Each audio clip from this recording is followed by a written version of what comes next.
from Fox News. Minnesota state rep admits she is in the U.S. illegally during legislative debate. Rep, I believe it's pronounced Kaoli Vang Her, revealed her family falsified paperwork. Let me see if I have the clip. We'll try and get the audio here. Who brought us all to this country at the end of I've been spending a lot of time with my father, who brought us all to this country at the end of the Vietnam War. And I asked my father about how we came to the United States. And I always thought that we came here because my grandfather was a colonel in the secret war. And I thought that that meant that we were in line to come to the U.S. And my father told me that that was not true, even though my parents both worked for a Christian organization. And my father actually worked at the U.S. consulate because he was one of the few people who could speak English, and he could type really fast, and apparently that was a very valued skill then. So they had my father move away from the refugee camp from my mom and my sisters and I, and he went to live at the consulate where he processed all of the paperwork for the refugees that came to America. And we had missed our time to come to the U.S. 3 times, and if we didn't come that last time, we would not have been able to come to the U.S. And I said, wow, what luck of ours. And my mom said it wasn't luck. We did not have our names on that list to come to the U.S. because even though your grandfather worked for the CIA, and because there was no, like if you were a child of somebody worked for the CIA, the only people that had names to come to the U.S. were if you were in the direct military and you worked for the CIA or you worked for USAID. And which is why it's so personal to me that USAID is getting unfunded, but we did not do either one of those. My parents' Christian organization did not count. And so what my father did was one of our uncles worked for USAID, and because his mother had died, my father, as the one processing the paperwork, put my grandmother down as his mother. And so I am illegal in this country. My parents are illegal here in this country.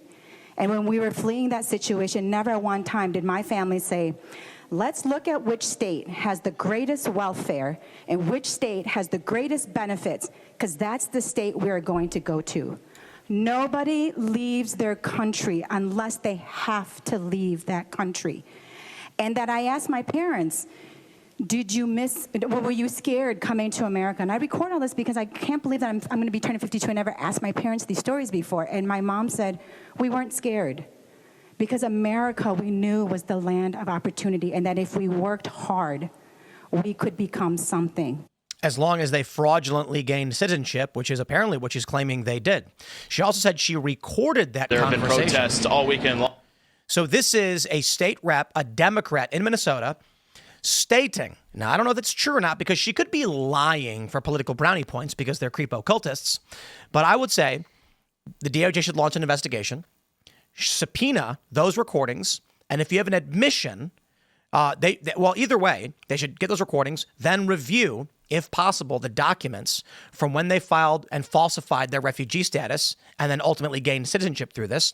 And I say then it's disqualified. You're gone. Deportation. Well, that is one of the reasons to withdraw naturalization, is if it was fraudulently claimed. That's like part of the documentation on how that would be done. You know? Yeah, I mean, look, you could do probably the same thing with Ilhan Omar's fake brother husband person, right? The federal government should do all of those things. If there's any kind of fraud or any kind of breaking the law in order to get citizenship or something, and they admit to it, the federal government absolutely should go ahead and just wrap people up. The clothing guy on Twitter, the leftist or progressive clothing guy, I forget what his name is. Which one? He was from Vietnam, and he's here illegally, and he admitted it on Twitter. And J.D. Vance replied to the tweet and like, yeah, we're going to come get you. Why would you do that? Because they believe that the government does not have the authority to actually enforce the law. And they check this out. think that they have the right to stay regardless of that. Yeah. From house.gov, this is 8 USC 1451. The party to whom was granted the naturalization alleged to have been illegally procured or procured by concealment of a material fact or by willful misrepresentation shall, in any such proceedings under subsection A of the section, have 60 days personal notice unless waived for such party in which to make answers to petition of the United States. And if such naturalized person be absent from the U.S., blah, blah, blah, blah, blah, such notice shall be given. Long story short, this is, where's the they can revoke naturalization. Basically, that's the point of this. If they made material misstatements, then the U.S. government, even decades later, has the right to rescind naturalization and revoke citizenship. Yeah, I'm asking myself, where the heck is Pam Bondi here?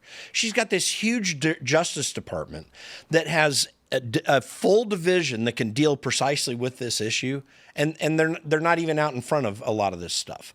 You know, her going on television so much was a big scandal, obviously, while she's not doing anything. This is the stuff you go on television about. We're doing this thing, we're doing that thing. I mean, I found the provision. It's E. Yeah. When a person shall be convicted under Section 1425 of Title 18 of knowingly procuring naturalization in violation of the law, the court in which such conviction is had shall thereupon revoke, set aside, and declare void the final order admitting such person to citizenship, and shall declare the certificate of naturalization of such person to be canceled. Jurisdiction is conferred on the courts having jurisdiction of the trial of such offense to make such adjudication, blah, blah, blah. So I think I say we investigate, and then, she can go back to Laos. by the way, the one good result of this was that a bill that was designed to take illegals off of their Medicaid style program in Minnesota passed because the Speaker of the House and the Majority Leader came in there. So these debates must be had. These responses must be immediately on the table. And again, I'm just calling them Pam Bondi. Like I'd really like to see some action in this and many other areas. What we're rolling out, what we're ramping up to actually address what's going on. And I'm rather disappointed, frankly. Really? I mean, she did get the indictment for LaMonica McIver, LaMonica McIver in New Jersey for assaulting the ICE agents outside Delaney Hall. No, that's all great. But listen, we right now, she should be rolling up the investigation on these riots going on right now. You know, again, with this legislator, she's not the only one. There are a lot of people in this situation. Sure. What's the effort that we have that we're undertaking now? And you don't have to go into details. You just got to say we're up upon it. You know, I think that Trump's winning the debate right now.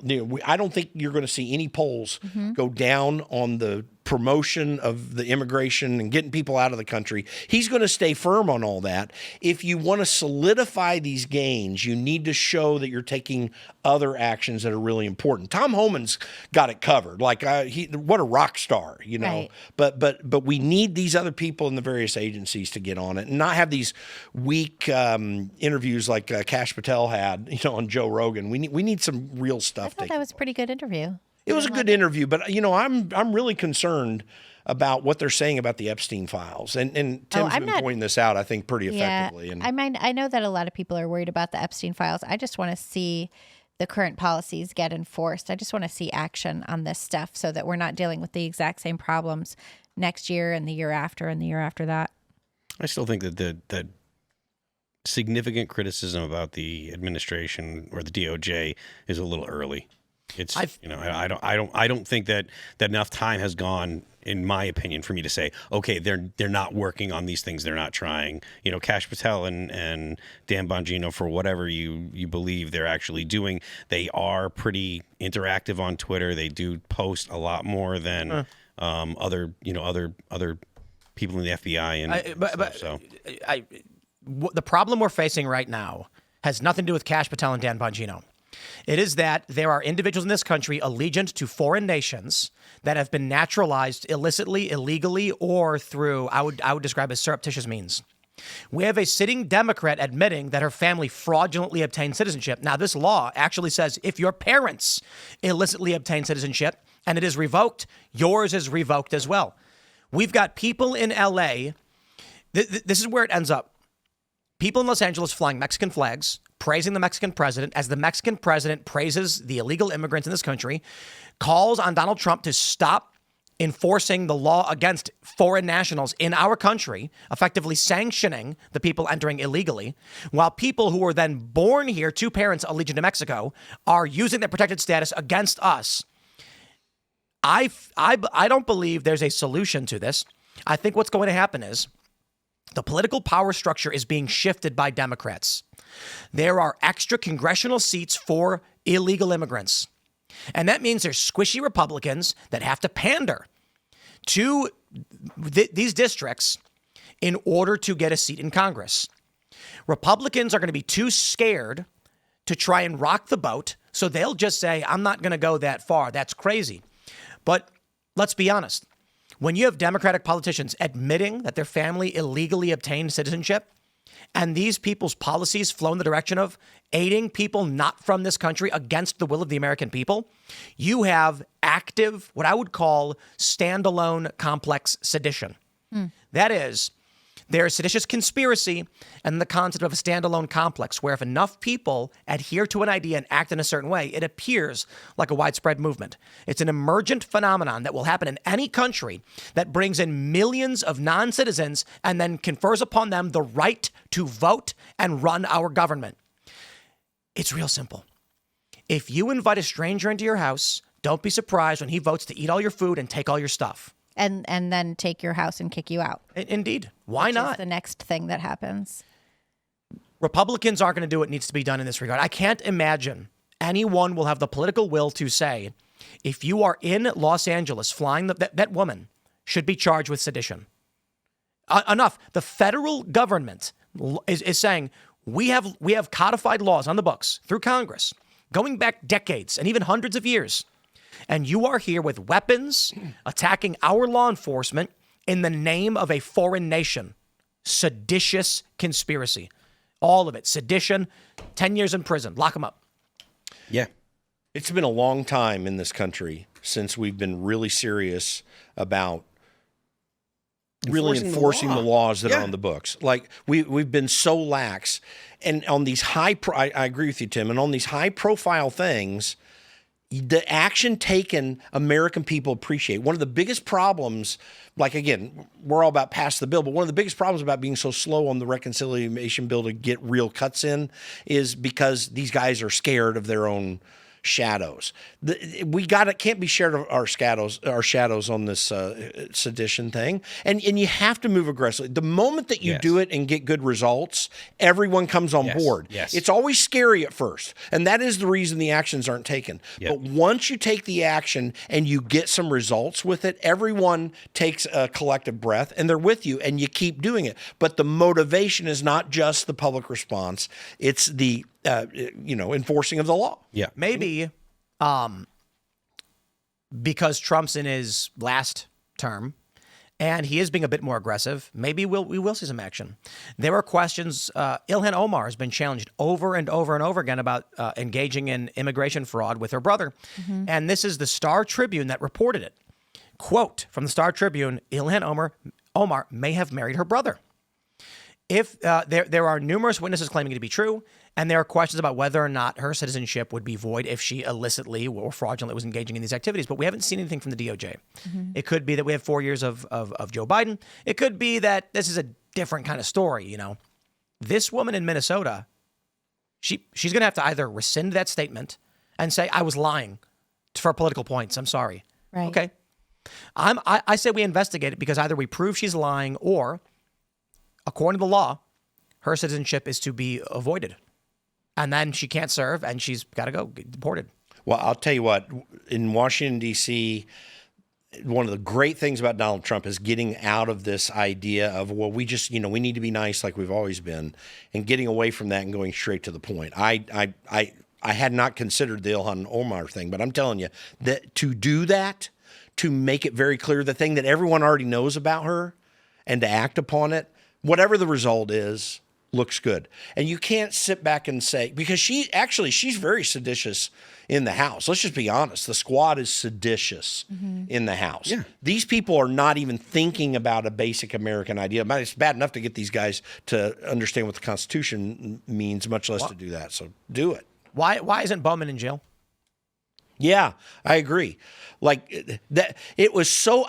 Having worked on Capitol Hill, it is so obvious what he had done on that door, and the way they were explaining it. For those that don't know the context, he removed the sign from the door saying "emergency exit only," and then pulls a fire alarm on camera. Yeah. You can watch the in video. order to stop a bill from, Got a slap on the from wrist. going. Well, in the moment you saw the video, Denied knowing- it too. And then he denied it. No- Yeah, he lied about it. Yeah. knowing the Capitol inside and out, the moment you saw the picture and what door it was, that door's never freaking open. Like, no one ever goes out He that did it to obstruct an official proceeding. Yeah. That's correct. He should be in prison right now. Yes, that's correct. But historically, at least in the past 10 years, the government hasn't really enforced the law when it came to Democrats, whether it be stuff like that or the way that the FBI was trying to cover the fact that the congressional baseball shooter was actually politically motivated. They tried to brush that little bit of terrorism under the rug. That's standard operating procedure. Thanks for checking out this clip from Timcast IRL. Make sure to watch the show live Monday through Friday at 8 p.m. Subscribe to this channel, and we will see you all there.